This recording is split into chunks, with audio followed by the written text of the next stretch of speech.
আল্লাহ তাআলা আমাদের নেকিগুলোকে কি রেখেছেন, কি পরিমাণ রব গোপন রেখেছেন।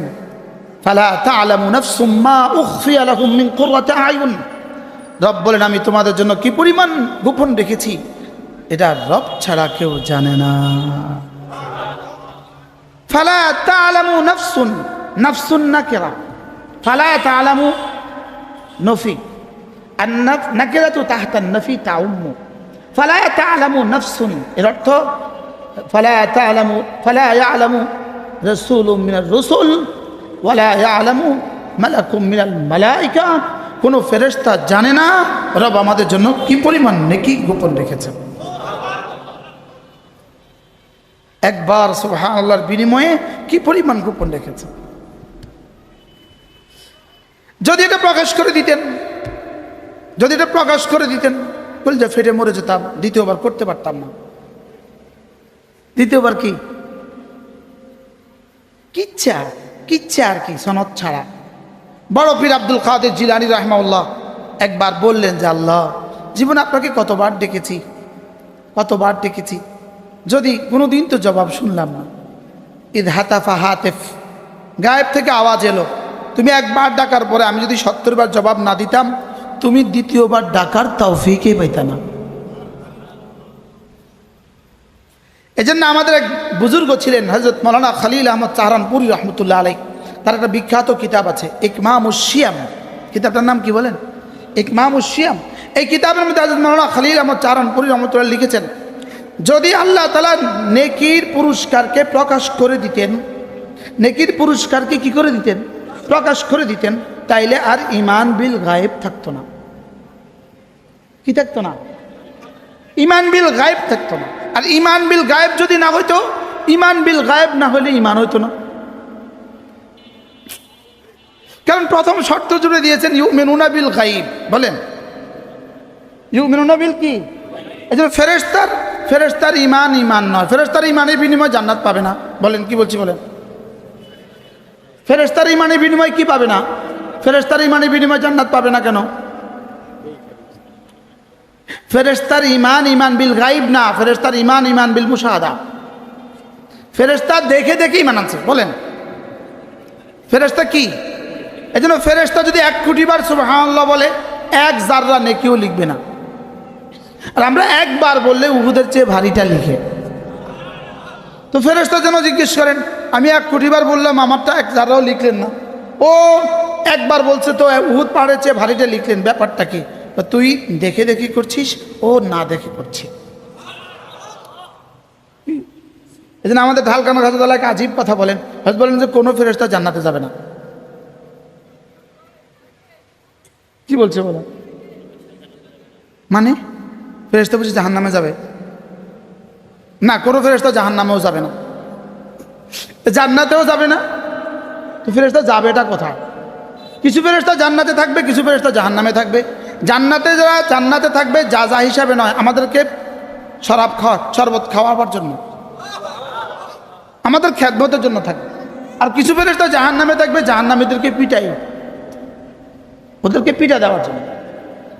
যেমন কয়েদি পুলিশ জেলখানা থাকে, আমরা জেলখানা ছিলাম তো পুলিশও ছিল জেলখানা, তো আমরা মাঝে মাঝে কইতাম আমরা তো একই, শুধু আমরা এই পারে আপনি ওই পারে, আপনার গ্রিলের ভিতরে আপনি গ্রিলের বাইরে, আমাদের হাতেও মোবাইল নেই, আমাদের হাতেও মোবাইল নেই। আপনিও ইচ্ছা করলে চা ভাঙ করতে পারেন না, আমরাও পারি না, আমরা তো একই। তো বলতে হুজুর বেশ কম আছে, আপনারা কয়েদি আসামি হিসাবে আইছেন, আমরা কয়েদি পুলিশ হিসাবে আইছি। তাহলে জাহান্নামে জাহান্নামী ফেরেশতারা কি জাহান্নামী হিসাবে যাবে? কেন যাবে? শাস্তি দেওয়ার জন্য যাবে। যেমন কয়েদি পুলিশ, যেমন কি বলেন, যেমন বিয়ে বাড়িতে দুলার সাথে দুলার ড্রাইভারও গেছে, ড্রাইভার বুঝি শ্বশুর বাড়িতে গেছে, ড্রাইভার কই গেছে? হ্যাঁ, এটা জামাইয়ের সাথে গেছে, জামাইয়ের খেদমতের জন্য গেছে। ফেরেশতারা জান্নাতে যাবে আমাদের খেদমতের জন্য, আমাদের কি। আর ফেরেশতারা জাহান্নামে যাবে শাস্তি দেওয়ার জন্য। কয়েদি পুলিশ হিসাবে কি করবে? যা। এজন্য মেরে ভাই ও রব্বে করিম আমাদেরকে দুনিয়াতে পাঠালেন কেন? শুধুই এখানে একটা জিনিস দিয়ে দিয়েছেন, এখানে একটা জিনিস দিয়েছেন, এটাকে মেজে ঘষে জান্নাতের উপযুক্ত বানাবার জন্য। সুবহানাল্লাহ। এটাকে কি বলে? ঘষে মেজে বলেন কি করার জন্য? জান্নাতের উপযুক্ত করার জন্য। এটাকে ঘষা মাজা ছাড়া কেউ জান্নাতের উপযুক্ত হবে না। বুঝতে পারিনি আমি কি বলছি বলেন। হ্যাঁ, এটাকে যত ঘষবে তত এটা জান্নাতের উপযুক্ত হবে। আজীব বিষয় হইল স্বয়ং রাসূল, আচ্ছা স্বয়ং রাসূল যাকে সারা দুনিয়ার সমস্ত ইনসানিয়তের জন্য মুজাক্কি বানিয়ে পাঠানো হয়েছে, সকলের দিলগুলোকে সাফ করে দেওয়ার জন্য যাকে পাঠানো হয়েছে, তিনি এই দোয়া সেজদায় গিয়ে করতেন, আল্লাহুম্মা যাক্কি নাফসি বিতাকওয়াহা। আল্লাহ আপনি না তাকওয়া দিয়ে আমার নফসটাকে পরিষ্কার করে দেন। আমার নফসটাকে কি করে দেন? আপনারা দেখে থাকবেন ফলের দোকানদার শুধুই একটা ঝাড়ু দিয়ে, ফুল ঝাড়ু দিয়ে বাঁশের মাথায় প্লাস্টিক বাইন্দা সে শুধুই ফলগুলোকে ঝাড়ে না সারাক্ষণ ঝাড়ে। সে সারাক্ষণ একটা টাওয়াল নিয়ে, একটা তোয়ালিয়া নিয়ে একটা করে আপেল মোছে।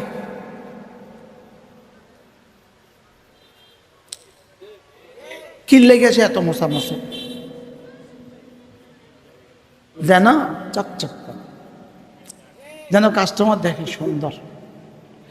এটাকে মাঝে মাঝে এভাবে ঘষা মাজা করা দরকার। আফলাহা এই শব্দ হলো অতীতকালের শব্দ, মাজির সিগা। এর আগে যদি কাজ সংযুক্ত হয় এটা অর্থ অবশ্যই। এটা অর্থ কি বলেন? অবশ্যই। এই অবশ্যই আগে যদি একটা কসম সংযোজিত হয়, কসম একবার আল্লাহর কসম, অবশ্যই সে সফল একবার।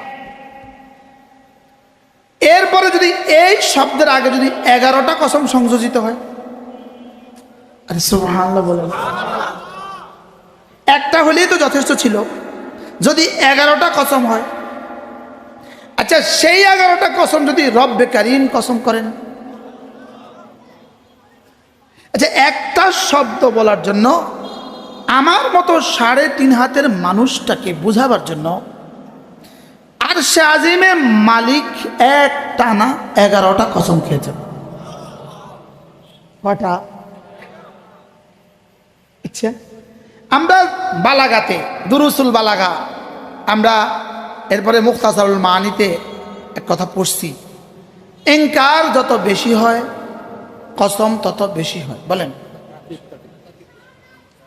ইনকার যত বাড়ে তাকিদ তত বাড়ে। ইনকার কি পরিমাণ হয়েছে আজকের পৃথিবীতে?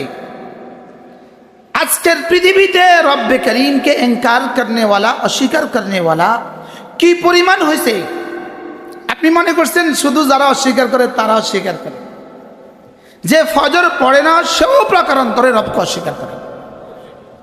কি বলছি বলেন? কি বলছি বলেন? সেও প্রকারান্তরে কি করে? সে প্রকারান্তরে রবকে অস্বীকার করে। যে ইচ্ছাকৃতভাবে নামাজ ছেড়ে দেয় সেও প্রকারান্তরে রবকে অস্বীকার করে। সেও প্রকারান্তরে রবকে কি করে বলেন? সেও প্রকারান্তরে রবকে অস্বীকার করে। আচ্ছা আপনি মানলেন ইনি, আচ্ছা আপনি বুঝলেন এটা পাগলা কুকুর, দেখলেন এটা পাগলা কুকুর, বিশ্বাসও করলেন এটা পাগলা কুকুর, এবারে আপনি তার গালে হাত দিলেন, আপনি আপনার এই বোঝা দিয়ে দেখার দ্বারা কি লাভ হয়েছে? মনে হয় বুঝেন নাই। হ্যাঁ, তার এই আচরণটা কি তার বিশ্বাসের অনুকূলে হয়েছে না বিপরীত হয়েছে? হ্যাঁ, এই আচরণটা কি বিশ্বাসের অনুকূলে না বিপরীত? এবার বলেন এরকম বিপরীত মুসলমানের দেশে আসেনি? আসতে কয় আছে। হ্যাঁ আছে তো না? তো ওদের বিশ্বাস আর আচরণ কেমন? আমাদের আদিব সাহেব হুজুর বলেন এদের আচরণে আর উচ্চারণে মিল নাই। বলেন না, কি বলছে বলেন? আদিব সাহেব হুজুর আপনাদের থানারই তো মানুষ। আমার দুর্ভাগ্য, আমাদের আদিব সাহেব হুজুরকে আমার এখনো দেখার সৌভাগ্য হয় না। যে কি পরিমাণ দুর্ভাগ্য আমার। কিন্তু আপনাদের কেরানীগঞ্জের মানুষ, আমি একবার দেখতে গিয়েছিলাম মাদ্রাসায়ে মদিনা। দুর্ভাগ্যবশত হুজুরের ব্যস্ততার কারণে হুজুর আমাদেরকে সময় দিতে পারেননি। আর আমার দুর্ভাগ্যবশত এরপরে আর আমি ট্রাই করার সৌভাগ্য হয় নাই। না আমি কি করতাম, আমি আসরের ময়দানে গিয়ে বলবো আল্লাহ আমি একবার গেছিলাম পারি নাই, আর এরপরে আর চেষ্টা করি নাই। লেকিন এই মানুষটাকে আমি আমার হৃদয়ের গভীর থেকে ভালোবাসি। হাসরের ময়দানে যদি বলে আইনাল মুতাহাব্বানি ফিল্লাহ, আমি বলবো আমি একজন আছি, আমি তাকে ভালোবাসতাম। আদিব সাহেব দামাত বারাকাতুহুম তিনি এক আজীব কথা বলেন। তিনি বলেন যে আমাদের আচরণে আর উচ্চারণে মিল নাই। বলেন আমাদের আচরণ আর উচ্চারণে কি নাই? আমার বিশ্বাস যদি আমাকে মসজিদ পর্যন্ত না পৌঁছায়, আমার বিশ্বাসে সমস্যা আছে। আমার বিশ্বাসে কি আছে বলেন? আমার বিশ্বাসে সমস্যা আছে। এরকম বিশ্বাসে সমস্যাওয়ালা মানুষ এদেশে আসে না নাই? বলেন কতজন?